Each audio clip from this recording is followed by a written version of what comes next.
Hello everyone, I am Shawar Zara and I hope you all are fine and safe. Today our topic for discussion is metabolomics. So let's start our topic. Metabolomics, it is relatively new field of research and it is youngest of the triad of system biology that it is part of alongside genomics and proteomics. We have discussed genomics and proteomics previously in detail. The term metabolome, it was first introduced in 1998 and even up to 2010 metabolomics, it was regarded as an emerging field, means that this metabolomics is basically the recently developed field, you can say that. Now let's see that what is metabolomics. Metabolomics is basically the large scale study of small molecules that are commonly known as metabolites, and these metabolites they reside within cell, biofluids, tissues or organisms. Collectively, these small molecules and their interaction within the biological system, they are known as metabolomes. So metabolome is basically the collective term that is used for all the small molecules that we have said that are present within the cells, biofluids, tissues or organisms, and together with the presence, their interaction within the biological system, it is known as metabolome. Just as genomics that we have discussed previously, genomics is basically the study of DNA and genetic information within a cell, you know it very well. And transcriptomics, this we have also discussed, and transcriptomics, if we revise, it is basically the study of RNA and differences in messenger RNA expression. Metabolomics, just like both these terms, is the study of substrates and products of metabolism, which are influenced by both genetic and environmental factors. Metabolomics is a powerful approach because metabolites and their concentration, unlike other omics, you know that we have discussed in the previous term while discussing the proteomics that plant omics is the main field. Under that, the term, all other terms like metabolomics, proteomics, transcriptomics, genomics, they are basically included under that term. And if we here discuss the term plant omics, if I give you the you can say a brief view that what is plant omics or what it was. So plant omics is basically interactomics, and it is the bioinformatical and biological study of interaction among plant molecules such as proteins, lipids within a plant or animal cell or organ. So it is basically the interaction of the molecules that are present within the plant, and different fields that are under this name are the transcriptomics, genomics, proteomics and metabolomics that we are discussing today. So it was a brief overview. So we were discussing that metabolomics, it is a powerful approach because metabolites and their concentration, unlike other omics measures, they are directly reflect the underlying biochemical activity and the state of cells and tissues. Because only if we know about the metabolites, and only then we can come to know about the biochemical activity that is taking place inside the cell or tissues. Thus, this metabolomics, it basically represents the molecular phenotype. Due to this reason, here if we once again repeat the definition of metabolomics, so we can define it as the study of the metabolite composition of a cell type, tissue or biological fluid, and it is basically the analysis of the complete set of metabolites, the metabolome, that has been in biological research. And this study of the metabolites has been in biological research for more than a decade. And the metabolites, what they are, you know that they are the intermediates or end products of multiple enzymatic reactions, and therefore they are the most informative proxies of biochemical activity of an organism, because they are the part, or you can say as I have told you that the intermediate or the end product of the multiple enzymatic reactions, so they are therefore of great importance. The present technologies, they are allowing the study of tens to hundreds of metabolites in complex biological samples. One of the facts that is most contributing to the rapid growth of metabolomics is its wide range of applications, because this metabolomics is has advantages and has shown a development in wide range of fields. That's why it has because it has wide range of applications, that's why this metabolomics is becoming important day by day. These applications which I am talking about, they cover diverse research areas like plant biology, nutrition, animal breeding, drug discovery, and the study of human diseases. So you can see here that how wide the scope of this metabolomics is. Almost it is touching every field, ranging from plants to animals to humans. The biomedical field is actually one of the most active areas of development in metabolomics, and it includes the search for diagnostic and prognostic biomarkers as well as predictors for treatment response. Also in this field, the use of metabolomics, it is helping to characterize the impact of key environmental factors on human health. By using the metabolomics, now research is being made in which you can say that the impact of the environmental factors, as you know that the environment is changing day by day, and it is basically becoming worse. So the impact of the environmental factors can be seen through this metabolomics on the human beings. In this area, one of the most promising application is the characterization of gut microbiota interaction in humans. Here I have used the term the gut microbiota. It is basically the human gastrointestinal microbiota, and it is also known as gut flora or gut microbiota. And they are basically the organisms, generally bacteria, that live in the digestive tracts of humans. Moreover, many non-human animals, including insects, they are the host to numerous microorganisms that reside in the gastrointestinal tract as well. So this is the gut microbiota, and this metabolomics, how it is related to this gut microbiota, because it is involved in the characterization of the gut microbiota interactions in humans. So we have discussed everything, that what is metabolomics and how it has a wide range of applications touching every field. So now the much of it have been clear, but still the question arises that why we need to study the metabolomics. So the reason behind is that because metabolome, we have discussed, it is closely tied to genotype of an organism, its physiology and its environment. So the metabolomics, what it do is that it offers a unique opportunity to look at genotype, phenotype, as well as the relationship among all these things, like the relationship between the genotype, physiology and the environment. So that's why we discuss this metabolomics. We study this metabolomics in detail. So now we will discuss the basic workflow, that how the basic procedure that is being followed in metabolomics. So the first thing is that the sample collection, and that sample is being treated and processed. After that, separation techniques are used. So separation techniques are used for the processing and the treatment, and these separation techniques basically include gas chromatography, high performance liquid chromatography, ultra performance liquid chromatography, capillary electrophoresis. So I have told you that first we will collect samples. So what type of samples are being used in metabolomics? Firstly, I want to say one thing, that metabolomic assessment, it can be pursued both in vitro and in vivo using cells, fluids or tissues. And biofluids, they are easiest to work with, and these biofluids basically include serum, plasma, urine, saliva, bronchial washes and prostatic secretions.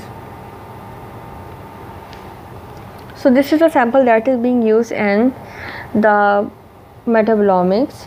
And how sample collection is done?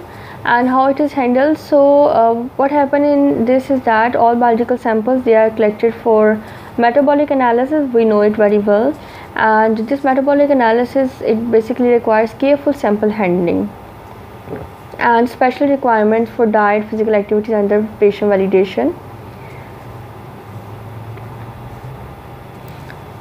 So because this sample which we collect is has the high susceptibility of metabolic pathways to exogenous environment, maintaining low temperature and consistent sample structure is essential.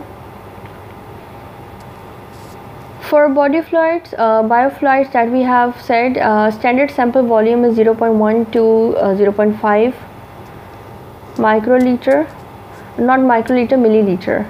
For NMR, minimal sample preparation is required, and it basically includes the direct analysis of the intact tissue specimen.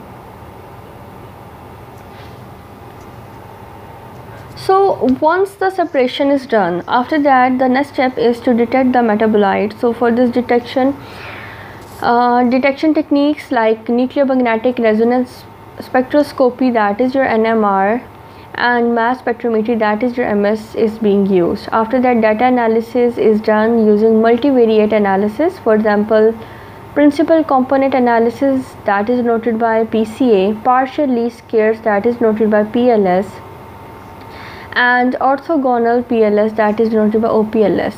So these are the data analysis techniques, or you can say the methods. After that, the data analysis, what happens is that validation is done, and it is followed by the clinical applications. So this was the basic workflow, that how from sample collection to the validation and the clinical application, how this work, basically all the procedure flows. So now we will discuss the methods to study metabolomics. To date, the two main technical approaches for the generation of metabolomics data are nuclear magnetic resonance, that is noted by NMR, and the mass spectrometry, that is noted by MS. So we will be discussing both these methods in detail in the successive slides. First, we will discuss the NMR, that is your nuclear magnetic resonance.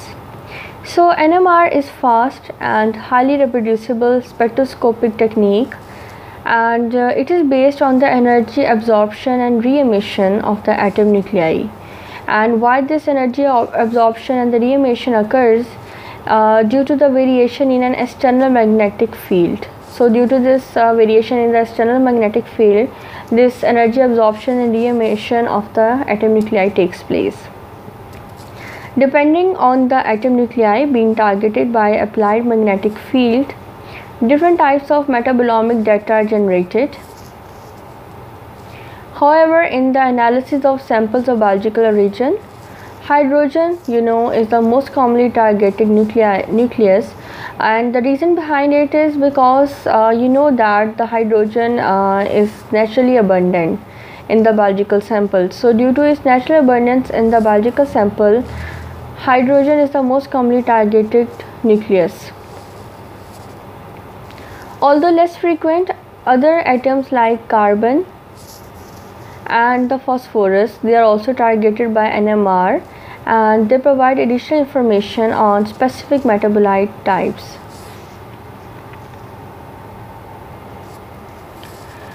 So okay, we are using the NMR. So what is the purpose, and why this NMR technique is advantageous? So reason behind is that the resulting spectral data in NMR, that is the spectral data that is produced as a result of the nuclear magnetic resonance, it basically allows the quantification of concentration of metabolites.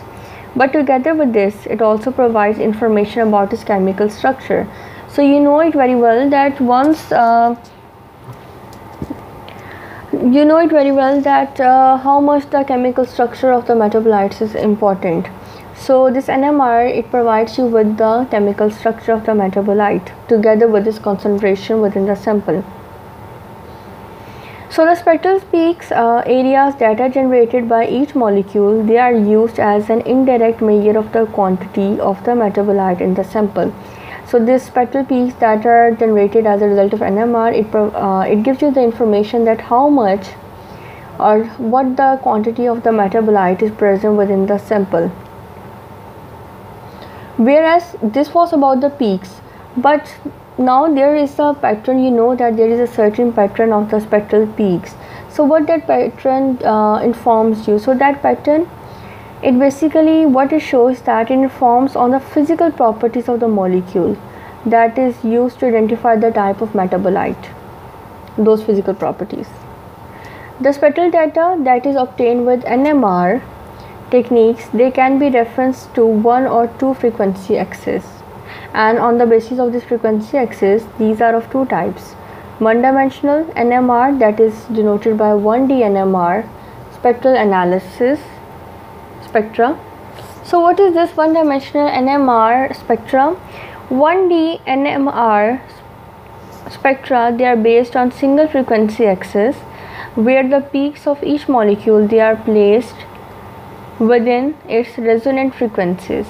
1D NMR is the most commonly used method in high throughput metabolomic studies. The second type is your two-dimensional NMR spectra. So conversely, two-dimensional NMR spectra, they are based on two frequency axes, and its use is often restricted to characterization of those compounds that cannot be identified with 1D NMR spectra. The second dimension in 2D NMR, why it is important? Now the question arises that why when we have that one dimension, why we need the second dimension? So the second dimension in 2D NMR, what it do is that it allows to separate otherwise overlapping spectral peaks. So the peaks that overlap, they can be separated by the second dimension, the 2D NMR, and therefore it gives additional and important information on the chemical properties of the metabolite. So you can see that how much this 2D NMR is important. Although 2D NMR, it generates a large number of different spectra, these can be globally classified into homonuclear and the heteronuclear spectra. Homo, as the name indicates, that the single nuclei will be present, whereas in hetero, multiple nuclei will be present. And nuclei means that this homonuclear, they basically consists of one type of elements, and hetero, multiple.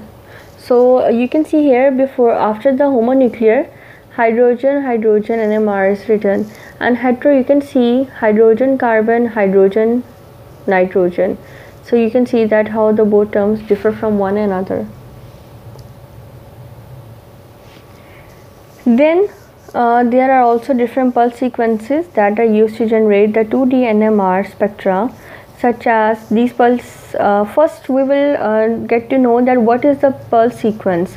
So in NMR spectroscopy and imaging, a pulse sequence, what it basically describes is that it is basically a series of radio frequency pulses that are applied to the sample such that the free induction decay is related to characteristic frequencies of the desired signals. So it is basically it is a program set of changing magnetic gradients, this pulse sequence, and it is being applied in the NMR. So the different pulse sequences are the correlation spectrometry, COSY. Then you have total correlation spectroscopy, that is your TOCSY, and the nuclear Overhauser effect spectroscopy, that is your NOESY. 1D and 2D NMR frequency axes, they are usually referenced by the chemical shift expressed in parts per million, ppm. The chemical shift, how it is collected, it is calculated as the difference between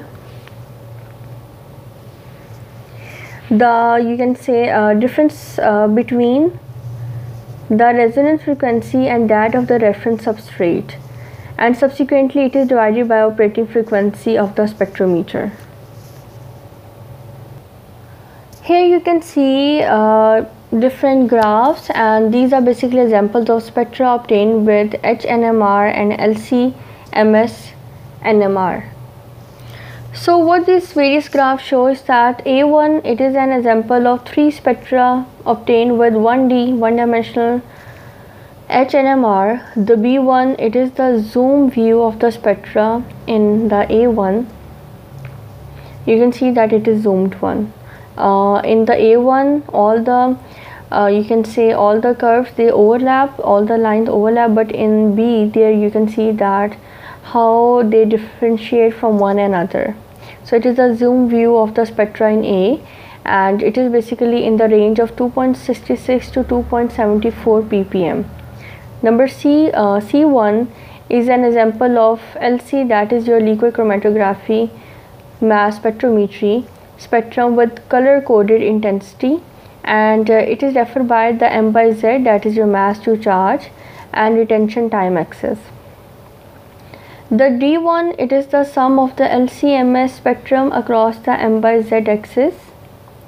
The E1, it is the total ion chromatogram, and the total ion chromatogram, it basically means that it is the sum of LC-MS spectrum across the retention time axis. Retention time we have discussed previously.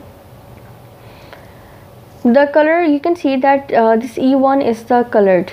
So the colored regions in the E, what they correspond to is that they correspond to the sum of LC-MS, that is your liquid chromatography mass spectrometry spectrum, limited to the mass to charge ranges depicted with the same color in the D. So this is basically all the spectra that is obtained, and you can see that how the NMR spectra is obtained. So this was for today's lecture. In the next lecture we will discuss in detail the mass spectrometry and the other methods to study the metabolomics. I hope you have understood so far what is metabolomics and how this branch, or you can say field, originated and what are its advantages. And if you want to read in detail in the written form which we have discussed in today's lecture, you can visit these sites and you can read all these things that we have discussed today from there. I hope that everything was clear. Thank you for watching. Allah Hafiz.